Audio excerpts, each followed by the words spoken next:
ஆர்த்தி அவங்க அம்மா தானுங்களே? ஆமா. அவங்க படம் நடிக்கிறேன் அப்படின்னு சொல்லிட்டு வந்திருக்காங்க. பேக்ரவுண்ட் வெரிஃபிகேஷன் பண்றதுக்கு கூப்பிட்டுருக்கோம். இல்லைங்களே, படம் நடிக்கல வேண்டாங்க. ஒரு நிமிஷம் இருங்க வரேன். இருங்க. ஹலோ ஆர்த்தி. அம்மா சொல்லுமா. என்ன நீ படம் நடிக்க போறேன்னு சொன்னியா? இல்லைங்கம்மா, இப்ப ஒரு ஆள் போன் போட்டு உங்க பொண்ணு படம் நடிக்க தான் இருக்காங்கம்மா, பேசுங்கம்மா. ஏன் இப்படி பண்ற?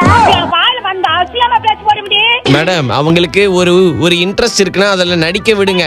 நீங்க கம்மல் வச்சிருங்க, அப்புறம் எனக்கு பேச்சு போடுவேமா? என்ன மேடம் பேசுவீங்க? நான் உங்களுக்கு நல்லதுக்கு போன் போட்டு நீங்க நல்லது பண்ணி கிழிக்க வேண்டாம். நீங்க பேச அவட்ட கொடுங்க. ஏன் ஆர்த்தி? அம்மா பொறுமையா பேசுமா. மேடம், நீங்க கம்மல் இருங்க, உங்ககிட்ட நான் பேசவே இல்ல. எதுக்கு மேடம் என்கிட்ட பேச மாட்டீங்க? நான் என்ன தீண்டத்தக்காதவனா? இன்னைக்கு ரொம்ப திமிரு பண்ணிக்கிட்டு இருக்கறடி. ஹலோ மேடம், இப்படி எல்லாம் பேசலாங்களா? நீ வேண்டாம், எங்களுக்கு பிடிக்கல, விடுங்க. மேடம், உங்களுக்கு பிடிக்கலன்னா நீங்க இந்த குழந்தைய உலகத்துக்கு கொண்டே வந்திருக்க கூடாது மேடம். யார் கொண்டுட்டு வந்தா? யார் கொண்டுட்டு வந்தா? நீங்க தான். நானே ஏற்கனவே நெஞ்சில பூரா அல்சர் பூரா அழுகி கிடக்குது. நெஞ்சில அல்சர் வந்ததா?